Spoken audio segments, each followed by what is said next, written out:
Elecciones bonaerenses, la diferencia fue de 14 puntos, ninguna encuesta, lo decíamos al comienzo de este programa, ninguna encuesta daba este resultado, venían ahí acercándose, incluso antes de la elección se hablaba de un empate técnico, de que tal vez la Libertad Avanza podía perder por 1 o 2 puntos, finalmente fueron 14 puntos de diferencia entre Fuerza Patria y La Libertad Avanza, victorias en 6 de las 8 secciones electorales que se disputaron ayer, lo cual, bueno, un espaldarazo importantísimo para el gobernador Axel Kicillof, el artífice de esta elección, del desdoblamiento, de poner al gobierno nacional también en esta situación a un mes y pico de la elección nacional. 47,28%. Esto estamos hablando, contando todos los votos a senadores, a diputados, lo hemos explicado toda esta semana, vale la pena repasarlo. Hubo secciones electorales que eligieron senadores provinciales, como la nuestra, la quinta. Hubo otras secciones que eligieron solamente diputados y todos los municipios renovaron la mitad de sus consejos deliberantes. Así que contando todos los votos de senadores y de diputados de todas las secciones electorales, 47,28% el porcentaje para Fuerza Patria, 33,71% para La Libertad Avanza. Y en tercer lugar, y lejos de las primeras dos fuerzas, Somos Buenos Aires, el Frente de Izquierda, 4,37%, 1,37% para Potencia, bueno, y el resto de las fuerzas, porque son unas cuantas, con porcentajes realmente muy bajos, pero bueno, estas fueron las principales fuerzas que compitieron. ¿Qué se destaca en principio? La primera sección electoral. Ayer hablábamos de la primera y la tercera sección electoral como las dos más nutridas en cantidad de electores. Entre las dos juntan el 70% del padrón bonaerense.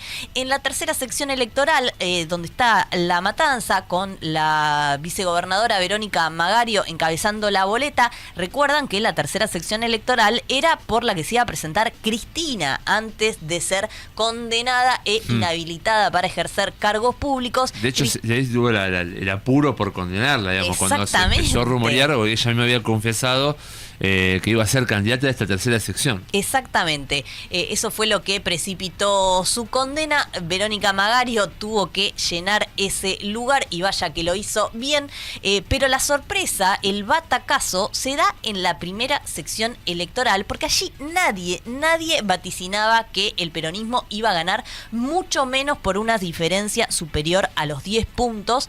Se creía que se iba a perder porque es una sección que es esquiva al peronismo, y por su peso electoral, por la cantidad de electores, esto era lo que podía llegar a interrumpir o que no gane el peronismo. La primera sección electoral tenía un impacto fuerte. Bueno, finalmente la boleta que llevó a Gabriel Cato Podis arrasó, le ganó por más de 10 puntos a La Libertad Avanza. Lo mencionaba también nuestro intendente, como la forma de trabajo de Gabriel Cato Podis, esa cercanía que tiene con la comunidad. Vimos que poco antes de la elección se viralizó un video que estaba en el andén del tren repartiendo folletos, repartiendo boletas, cuando dos policías federales se le acercan y lo intentan decir que se vaya, y él, con total parsimonia y mucha amabilidad, les dice que eso no puede ser, que no le pueden impedir estar allí repartiendo boletas ni folletos, que vivimos en democracia y que estamos en una república. Bueno, con esa misma tranquilidad, y aparte no me parece menor el cargo que ocupa Gabriel Cato Podis en la provincia de Buenos Aires. Gabriel Cato Podis es el ministro de Infraestructura y Servicios Públicos. Infraestructura y Servicios Públicos. Todo a lo que Javier Milei y su gestión le tiene alergia. Y que la verdad haya dado un batacazo en una sección electoral tan complicada como la primera, por esa diferencia, y que es en parte lo que le da buena parte de haber ganado esta elección al peronismo, me parece de una justicia poética realmente realmente impactante, ¿no? Que el ministro de Infraestructura y Servicios Públicos, ante un gobierno nacional que se la pasa diciendo que no va a hacer una sola obra y que de hecho no lo está haciendo, bueno, realmente merecido lo que hizo Gabriel Cató Podis. Lo decíamos también, en 6 de las 8 secciones electorales ganó el peronismo, solamente perdió en la 5ª sección electoral, la nuestra, por algunos puntos contra la boleta que encabezó el intendente, bueno, hasta dentro de unos meses nada más, claro.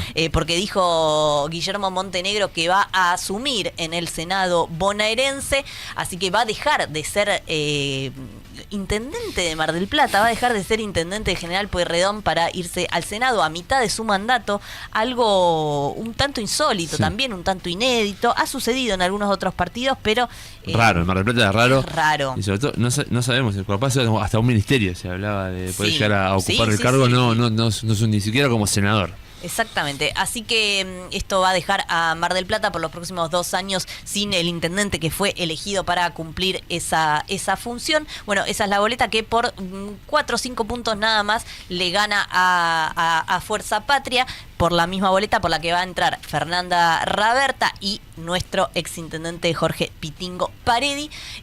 La 5ª y la 6ª sección electoral fueron las únicas 2 que perdió el peronismo, el resto arrasó. Teníamos este debate ayer de quién gana la elección, si el que junta más votos, si el que junta más senadores, el que junta más diputados. Bueno, el peronismo ganó en todas estas definiciones, estas formas de leer la elección, el peronismo ganó en todas, sin lugar a dudas. Ahora, si les parece, vamos a escuchar un poquitito de lo que decía el gobernador Axel Kicillof. Ayer se juntó allí en La Plata, montó un escenario, estuvo acompañado por Jorge Tayana, que va a encabezar la boleta nacional de Fuerza Patria, Sergio Massa, Verónica Magario, Abuelas de Plaza de Mayo, bueno, gran parte, por supuesto, de su gabinete allí sobre el escenario, Carly Bianco, que también ha trabajado muy arduamente por esta elección. Así que vamos a escuchar un poquito de lo que decía ayer a la noche en La Plata el gobernador Axel Kicillof. Nacional, nos atacaron, nos insultaron 1 y 1000 veces. Nosotros nunca respondimos con agresión, nunca respondimos con maltrato. Nos dedicamos a trabajar y a trabajar por la provincia.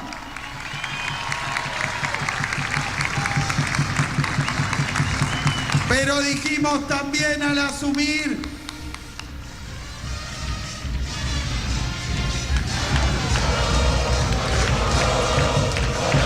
en el momento que habla la gente, ¿no? Sí. Para Axel la conducción. Dijimos que veníamos a funcionar ante esta política cruel y despiadada del gobierno nacional como un escudo, como una red para nuestro pueblo. Pero dijimos también que veníamos a demostrar que había otro camino posible y a construir una alternativa. Por eso digo que este es un triunfo de los bonaerenses para todo el país y este es un triunfo del peronismo para todos los argentinos y argentinas. Bueno, ahí escuchábamos, ¿no? Parte del discurso, un triunfo de los bonaerenses para todo el país, un triunfo del peronismo. Bueno, los cánticos, Axel conducción, se escuchó Axel presidente también. Bueno, un gran aliento de la gente al gobernador Axel Kicillof, el gran artífice de esta elección. Sin lugar a dudas, hubo mucho debate interno hacia adentro del peronismo, si esta era la forma correcta, si no había que llevar todo a la nacional, nacionalizar la elección, que de todas formas esto sucedió. Hay que decirlo que tal vez el error estratégico no fue del peronismo en este sentido, sino fue de La Libertad Avanza, que ayer el mismísimo presidente de la Nación, que no es la primera derrota provincial que sufre, esto hay que decirlo, sufrió un montón de derrotas provinciales antes, y sin embargo, el presidente de la nación tiene que salir a dar la cara, no puede pasar esto como una elección más, tiene que salir a aceptar la derrota y hacer un discurso absolutamente incoherente, porque por un lado el presidente ayer dijo, estamos escuchando, hay cosas que corregir, vamos a mejorar, por un lado dice esto y por el otro a los 3 doritos después dice, pero no vamos a movernos un ápice de nuestro plan. Bueno, lo que está fallando es el plan, o el no plan, o esta cosa del plan económico de que un día es uno y al otro día es otro, y cuando falla es otro, y sin embargo todo marcha acorde al plan. Bueno, no. Entonces, bueno, esta nacionalización que se dio en la provincia de Buenos Aires termina impactando de lleno en el gobierno nacional, cuando podría haber pasado como una elección más allá de, por supuesto, el peso que tiene la provincia de Buenos Aires. Sí, creo que pasa un poco por ahí, digamos. Exacto. En Corrientes fue también bastante apabullante. Pienso Corrientes porque fue la última, y sin embargo no salió a hablar, no dijo nada. Ahora salió a decir, habla autocrítica, pero como bien decía Lucía, posteriormente, minutos después, dice que no va a modificar nada. Después hay 2 tuits de Caputo que insisten con lo mismo, digamos, que como que el camino económico, que es su única fuente o su único fundamento de campaña, es desde lo económico y nada más, va a mantenerse por el mismo camino. Así que no se entiende cuál sería la autocrítica si el tipo no tiene intención de modificar alguna de sus actitudes o de sus gestiones a la hora de gobernar. Exactamente. En definitiva, Fuerza Patria consiguió 13, déjenme, ya les digo si esto estoy hablando de diputados o senadores, senadores provinciales. Fuerza Patria de 23 bancas a repartir, 23 bancas que había en juego, 13 fueron para Fuerza Patria, 8 para La Libertad Avanza y 2 para Somos Buenos Aires. Me gustaría compararlo con lo que sucedió en 2023, más allá de que fue una elección ejecutiva, pero allí se elegían también la mitad de los senadores. En 2023, Unión por la Patria consiguió 11 senadores, y entre Juntos por el Cambio y La Libertad Avanza consiguieron 12, 7 de Juntos por el Cambio y 5 de La Libertad Avanza, 12 en 2023 y ahora se transforman en 8. Pierde senadores, incluso yendo juntos La Libertad Avanza y el PRO perdieron senadores, mientras que Fuerza Patria gana 2 más de los que había ganado en 2023. Esto por parte de senadores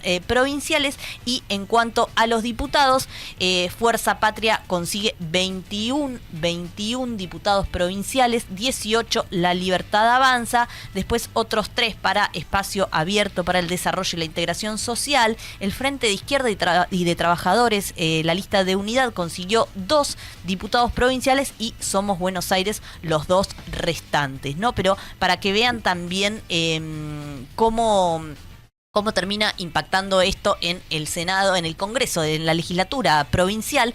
En 2023, Unión por la Patria había conseguido 18 diputados y entre Juntos por el Cambio y La Libertad Avanza habían conseguido 28 diputados en 2023, que en este 2025 son 18, 10 diputados menos que en la elección que hicieron hace apenas 2 años atrás. Así que para dimensionar un poco lo que significa esta elección en la provincia de Buenos Aires, lo que significa esta elección para el peronismo, que no ganaba una elección legislativa desde hace más de 20 años, bueno, un impacto, un cimbronazo realmente en la política nacional, porque esto se proyecta y ya estamos hablando de esto en todo el país, no solo en la provincia de Buenos Aires. Esta no es una elección provincial más, sino que tiene impacto, y bueno, lo estamos viendo también en las noticias económicas que empiezan a surgir en el día de hoy, porque por supuesto el mercado, que hasta hace 2 segundos le sostenía fuertemente la mano a Javier Milei y a su plan económico, porque por supuesto estaban siendo beneficiados los grandes sectores económicos, los grandes sectores de poder, se estaban forrando con este modelo económico. Bueno, ahora están viendo que, bueno, hay un montón de población que esto no les convence tanto porque no se están viendo tan beneficiados. Bueno, hay un derrumbe en las acciones, se está disparando el dólar y el riesgo país está superando los 1000 puntos. puntos en el día de hoy. Va a ser una jornada complicada. Sí. Una jornada complicada para los mercados, jornada complicada para la economía de muchos y muchos. Y esto tiene que ver con una responsabilidad que tiene el gobierno nacional, ni más ni menos, que es el que marca el timing económico, el plan económico. Bueno, si su plan económico depende de una elección provincial, bueno, estamos un poco complicados y eso es lo que estamos viendo en la jornada de este lunes. Bien, si se dispara la cotización del dólar y roza el techo de la banda, hay reunión de gabinete, obviamente, citado por el presidente de la Nación en Casa de Gobierno en pos de estas elecciones y viendo de qué manera afrontar lo que viene, más allá de pensar en octubre, pensar en el día a día y qué sucede, cómo detiene esto a nivel económico, que como decíamos recién, es como su fuente, ¿no? Digamos, Sí. donde se le vaya el plan de lo económico, se queda sin cartas. Hay que decir que más allá de que el resultado electoral pueda precipitar este resultado económico en el día de hoy y en los días que siguen, esto es algo que ya se venía dando. El ministro de Economía la semana pasada anunció que iba a volver a intervenir en el mercado cambiario.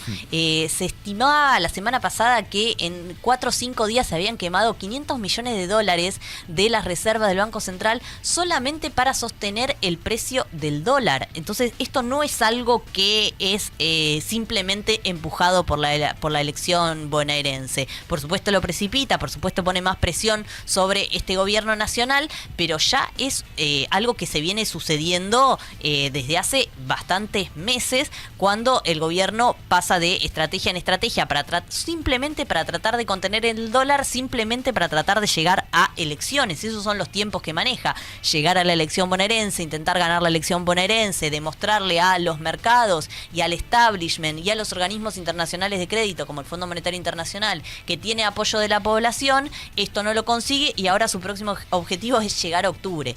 Bueno, endeble el plan económico de este gobierno desde un principio. Esto no es nuevo, solamente que, por supuesto, cuando más va pasando el tiempo, más estamos viendo en la calle, en el bolsillo de cada uno de nosotros, el efecto de estas políticas que aplica el gobierno de Javier Milei. Esto de contradecirse, ¿no? De que no importar lo que manifestaba hace unos meses atrás, con tal de mantener el tema del plan económico. No es la primera vez, pienso, en esto de la autocrítica, que nos encontremos con decisiones que contradicen todo lo que él venía sosteniendo, que fue parte de su campaña. No va a ser la primera vez que lo hace, y pienso ahora lo fundamental cuando gritaba, lo recordábamos: flota, el dólar flota. El dólar flota. ¿Recuerdan embargo, ese streaming? Sí. Caputo, Kirchner, su viceministro de Economía, gritando: el dólar flota, festejando, somos los mejores, somos los campeones, campeón, si el dólar está barato. Comprar campeón y se le fue de las manos. Estas son las consecuencias, y ya lo hemos vivido. Yo sé que hay chicos jovencitos que tal vez tenían cierta esperanza, a ellos los comprendo un poco más porque tal vez no vivieron un montón de cosas que nosotros vivimos un poco más de cerca. Comprendo menos a la gente mayor que la agarró el corralito, por ejemplo, y que tiene la experiencia de haber pasado por este país con los mismos nombres de aquel entonces y lo mismo que sucedió en el gobierno de Mauricio Macri.